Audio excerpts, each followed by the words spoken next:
All right, guys. This is an important one. I'm reaction on this video is king because I'm an old school banker type.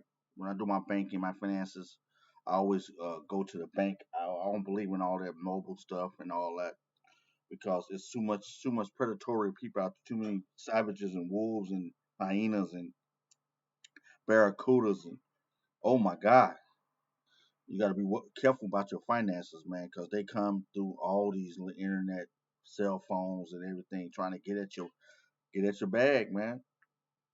So I want everybody.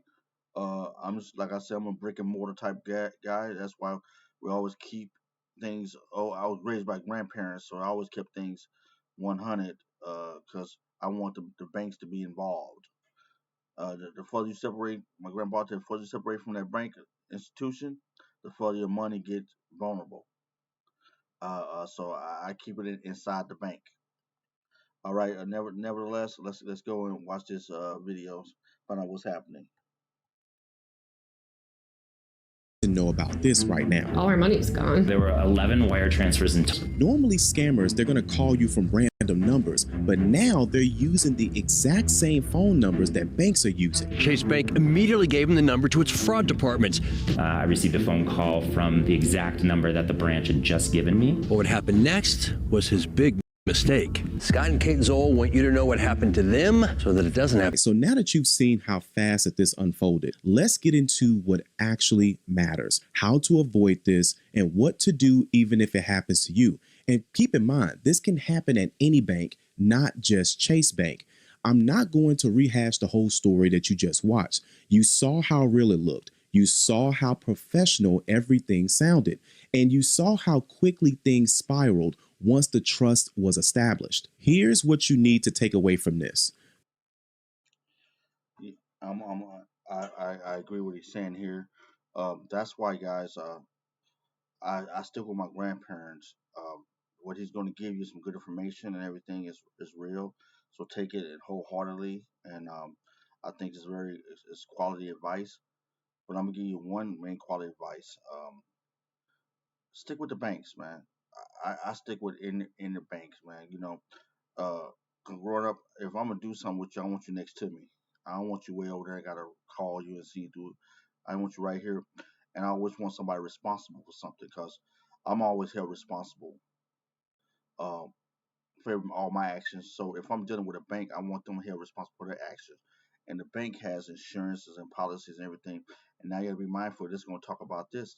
There's things that's gonna happen inside the bank that if you're further away from the bank, they can't control it. They're not gonna support it. So you like, oh, my bank gonna support me. No, like these people gonna find out that certain things are not gonna be supported. It's gonna be up on you now to investigate and put everything on there because the bank gonna handle their end and their interest, but then other interests is not gonna be held because of the relationship you have. It's like if I have a personal relationship with you, I have a personal relationship with you, meaning I'm personally dealing with you, person to person, directly right here, right next to each other. But if I go outside and leave and out your front and you can't see me, although I have a relationship with you, it's not personal no more. Although we have a personal relationship, if something happened over here, then it's not personal because the other person can't see it. Although it's happening to me and it's dealing with you, they can't see it. So it's a distance. So they can call anonymity. I wasn't aware of this. I wasn't involved with this. I didn't know about that. He told me a little bit about this. So you put fractional relationship between you, and this where the bank has the benefit. That's why I love my grandparents. They always told me they always went to the bank. My grandpa always went to the bank, did things with the bank, because he wanted to know this before all this technology was out here. But he always said, go to the building, make sure you had a relationship with the bank, because then people are held responsible, and you're gonna learn this situation with all this mobile apps and all this other stuff. These things have and give you inherent risk and give banks some protections that normally they can use to distance themselves from the situation. I don't want that. That's why I say I like personal. If I'm gonna do some action, I'm gonna do it with you. You're gonna be right here, and I'd rather be able to hold my revenue to myself or be able to deal with you and be fully 100% responsible as you fully 100% responsible that we have this relationship called over finances, like a product or a service. We're held responsible between us. We're held responsible for this. You're held responsible on your end 100%, and I'm held responsible on my end 100%. So no one walk away freely. Let's say the person lost $137,000. Okay, at least I want you over 100% held responsible for that 137,000, and I want to be held responsible for 137,000. If I do my part, my 100% on my end, and everything can lay out correctly, then I'm not held responsible. But if you on your end and you didn't have hold everything on your end and 100% responsible, then it could be charged to you. But when things are not held together accountably between the two entities, you and the other person, entity in the relationship, then things will fall back on me. I don't like that position. That's not a win-win situation, so I avoid that. That's why I keep everything in close proximity to me when it's dealing with finances. So I hope this makes sense to you. They always trying to get me to do this, do that. I was like, nah, I come right here. And I tell them all the time, I stick with my grandparents. I stick with the values that my grandparents taught me about dealing with banking and finance. So I hope that says something positive to you about financial. Well, let's continue to hear what he got to say. Number one, how this happens and why any bank is at risk. This wasn't just about Chase Bank doing something reckless. This was about how criminals, they're exploiting how banks communicate with you. Every major bank uses the same things: text alerts, fraud calls, one-time passcodes, urgency language, and scammers, they know this. They build their entire operation around mirroring real bank behavior. This could just as easily be any bank: Chase Bank, Bank of America, Wells Fargo, Navy Federal Credit Union, or any credit union. If you bank somewhere around the world, you are a target. Phone number spoofing makes it worse. Here's what they do. Criminals can make it look like a call or text message is coming directly from your bank's real phone number. That's why checking the number is no longer enough. Next, how to avoid this: non-negotiable rules. These rules are going to matter more than anything else that I'm going to say in this video. Number one, never continue a conversation that you didn't start. If a conversation starts with a text message or a call that claims to be from your bank, like Chase Bank or any bank, you need to end it. No replies, no pressing buttons, no explaining anything. You start a brand new phone call using the number on the back of your card or your statement, not an incoming call. Number two, one-time passcodes are never shared. I don't care how official it sounds. If they ask you for either a one-time passcode, a verification code, a security code that was sent to your phone, that person is not your bank. Banks send those codes for you, not from you. Number three, urgency is the scam. Scammers are going to rush you because thinking kills scams. Real banks, they're going to pause transactions, they're going to lock accounts, and they're going to ask questions. But this is what scammers do. They're going to push you with speed. They're going to push you with fear, and they're going to push immediate action. You got to do something right now. And the moment that you feel rushed, you need to slow everything down. Number four, wires and secure transfers are also red flags. Any situation where someone tells you that you must move the money over, you must send a wire, or you must secure the funds by transferring them, that's not fraud prevention. That's the fraud. What to do immediately if this happens to you?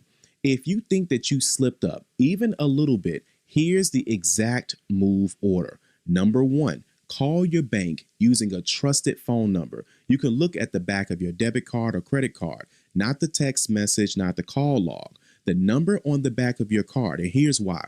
You want to tell them that you may have been a victim of phishing or spoofing scam, or just say a scam in general. Step number two, you want to lock everything down. This means you want to change your logins, You want to disable wire transfers or just wires in general. And you also want to add extra verification. And you can freeze your accounts if needed. Speed is going to matter here in protecting yourself. See, so he's showing you the difference between speed and non-speed. That's why if you listen to what I said previously, when you go, everything he's saying is solid. If you're dealing with mobile and dealing with all these apps and all this stuff, uh, I keep it to the bank. I keep it. I'm gonna give you some safe. I keep it. I go right to the bank. I stop, like you said, when I don't hold conversation when somebody called me about my money. First, man, well, what do you call me about my money for? First and foremost, I don't even know you. You see what I'm trying to say? But when I go into the bank, them people with the bank, you got cameras, got everything, you got transactions, you got paperwork. Yep. But I'm inside the institution. Where did I take care of this? I took it at that institution because each institution has a number, tracking number to that building, to that location, to the bank system. I stay within the system. That's why I say if something come up, I'm gonna earmark that immediately. No more conversation. It's like the it's like being organized life in the streets. I'm gonna run right to the headquarters and find out what's going on. I'm gonna run right to the bank and find out what's going on, and then I'm gonna let them give me some information inside the bank institute. That's why, like I said, I still take old wisdom from old folks. Go to the bank. You could do it his way, like he told you. Don't listen to the conversation. Somebody talking to you, telling you about your money. I don't need to hear you tell me about my money online. I'd rather be in person with this person.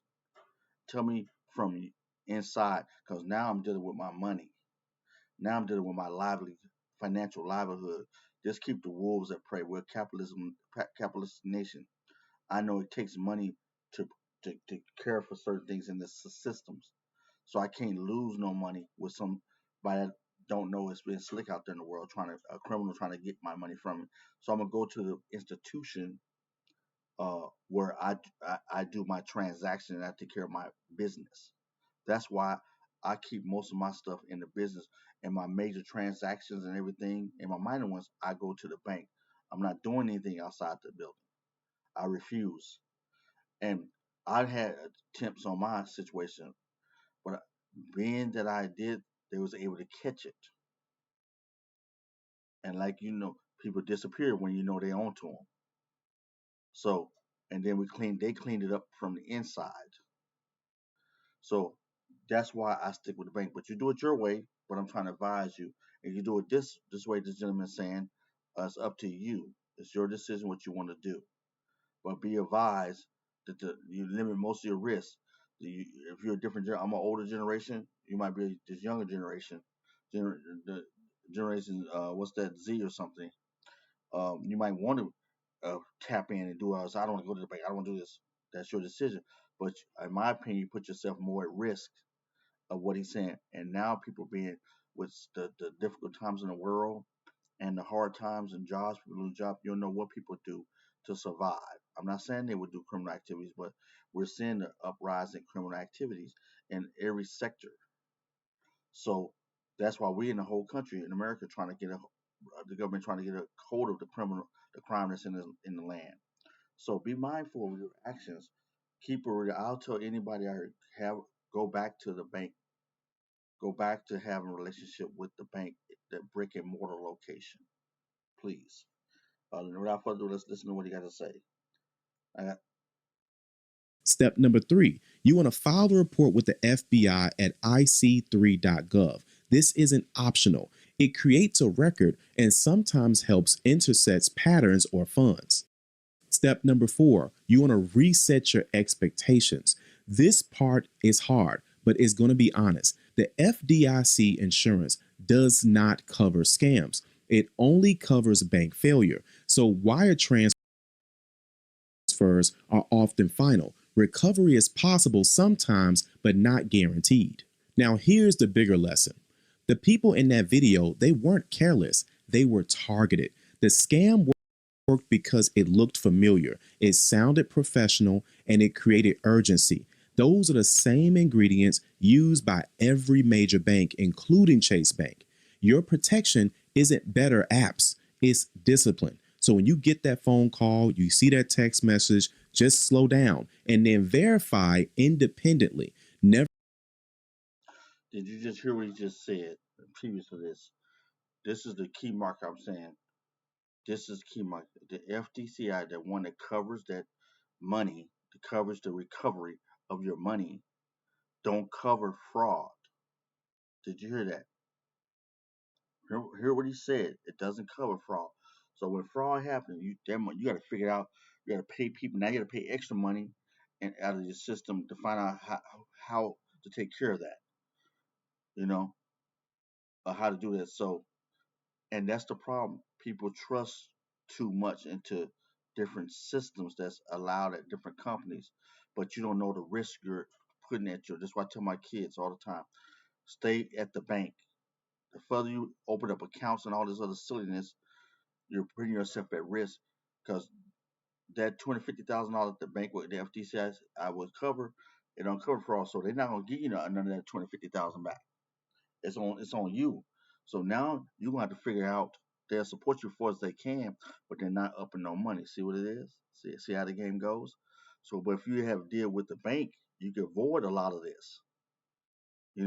Somebody, yeah, I'm going to the bank. What's this? What's this situation that's happening? Oh, well, that should not be happening. We'll call this number. I'm gonna call right here at the bank. Matter of fact, have the loan officer call to get support and find out what's going on with your account at that your particular bank that you're part of or credit union. Be mindful of that. Do not go outside. So if something happens, you can have a paper trail. You can have a police officer come in. You can have all this support network that will support your protection of your livelihood, your financial livelihood. So that's why I stay with the bank. And he just told you that again. He just informed you that FDIC do not cover fraud. Why? Because it's like being in floods, a flood area. Most insurance not going to cover area that has known the flood. Why would they do that? They're going to be spending big money for flood. So if you buy a house in that area, you put a house, you got to protect your house because the bank, the insurance company probably ought to give you the maximum of 10%, and they planning on the flood ain't causing that much damage. And if they do, the amount of money that you pay over a couple years, and when the flood cycle happens, they already measure that out to cover. They break even basically, but they still keep their professional face. But say they gave you some percentage on flood insurance, and they tell you why. This is a known flood area. We're not going to be responsible, but we want you to keep your business with us, so we give you 10% to take some pressure off. But why would we invest into insuring a covering a person that know they have a property in a flood that we know that's going to flood? It doesn't work that way. They got to be mindful of their financial. They're in business to make money too. So without further ado, let's listen to the last couple minutes of this. What do you think? Leave a comment, subscribe down below. What you think about this reaction video?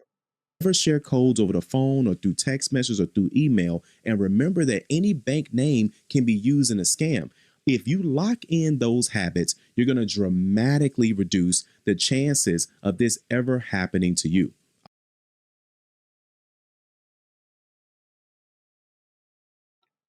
So this is what's really going on, guys. Um, I'm trying to protect you. One thing, keep doing relationship with the bank in personal banking. Limit your exterior banking because there's more risk on the customer versus the bank institution. Um, I'm not a financial guy. This is my reaction. This is what I do. I learned this from my grandparents. I want this is not this, I'm not a financial expert. I'm just telling my personal experience and listening to this video, and I know that I had people try to fraud me out of certain things, and I know I went to the bank and the credit unions, and they helped me, and it got taken care of. I know other areas of fraud been taken advantage, but the government protected me, uh, but because I didn't know what was happening. So there's a lot of stuff going on in the world that you don't know. And as long as you put your financial stability or your financial uh, information out to the world, people are gonna be able to find that information, and then they're gonna try to. There's criminals. They're gonna try to manipulate you. And another big thing to watch out for, uh, as he said, when he's dealing with this stuff, do not answer questions If you didn't start the conversation, let the bank finish the conversation. Go to the bank. Do not be in a, stop the talking to the person. Go to call the on the back of your credit card. Call the banking information, which is good because that's direct to the bank. Um, and also, if you like, my opinion, is go to the bank yourself. Okay, there's a problem. All right, I'm gonna go to the bank. Well, you do it right now. You can't rush me. That's what criminals do. Criminals would like to rush you into things. You can't rush me into nothing. I'm gonna go to the bank tomorrow. I'll figure it out tomorrow. When the bank open up at 9 a.m., I'll be there at 9 a.m. Waiting on to find out what's going on with my account. But I'm not going to let no one rush me into anything. If somebody's trying to rush you, that is notorious known criminals trying to rush you and combobulate you and make you thinking what's going on and make you panic mode and make you do a reaction that you normally would not do. So be mindful of that. That's a good key. Final, it all comes back down. Reduce your exposure, I would say, to credit cards, to put your information into all these credit cards, getting credit cards that's um, little, what do you call them, little credit cards, you put $25 gift cards and all that stuff on there, putting your information out. So, you know, indiscreetly into different areas at grocery stores, sending people gift cards and all this stuff. Always be mindful of all your financial transactions. Start limiting your transactions to key major functions. Not everywhere, not buying popcorn in movie theaters, not doing all this stuff. Use cash too. You can have cash. They're trying to push us to an information system where everything's on credit card, but be mindful to use cash. And now as you gift cards, you can use cash on a gift card. You know what I'm trying to say? You can put $500 on the gift card, and then that's like cash. That'll be your cash, and use your credit card for your at your bank or your credit card for your major transactions, be it insurance, rent, and all that other activities that's responsible. But limit because more exposure, more criminals could take advantage of you. So, and then the final, I come back to it in full conclusion. Keep relationship direct with the bank. I'm trying to have people once go back to the bank institution. We need people with America. We need America to get jobs, right? So let's build up the banking institute and let them hire more tellers. And old day, we don't even call them tellers no more. Let's have them put more tellers on there and go back to the bank. Well, I ain't got to do that. Well, if you know you're going to go out of town, uh, get your bank to do a money cashier's check and money orders or something like that, where you can limit your exposure. Sign, have everything, print out everything, uh, and for protection, so they need to have your ID, your name, show me your ID. So they got to have a picture of you and everything, and know that that's you. And then at that bank, or when they try to cash it, if they find it, they try to cash it. It's gonna have the camera's gonna be on them, and they're gonna say they're gonna know who it is. It's not you. So wherever it's cash it, you can use them businesses to get your help, support you, and give you some kind of revenue back to your account. So protect your finances as much as possible. I would say. I hope you take something from this. Leave a comment down below. Subscribe to the channel. I thank you. I really appreciate this reaction. I really thought this young man brought a lot of positive information back to society, and I want to do a reaction on this and get out to my viewers and the people I know because this is really important. So tell me what you think. Leave a comment down below. Let me know. Subscribe to the channel. Have a nice day, and check out this brother's information. I think it's 850 Club. Uh, uh, he has a lot of knowledge about the financial world. I'll see you on the next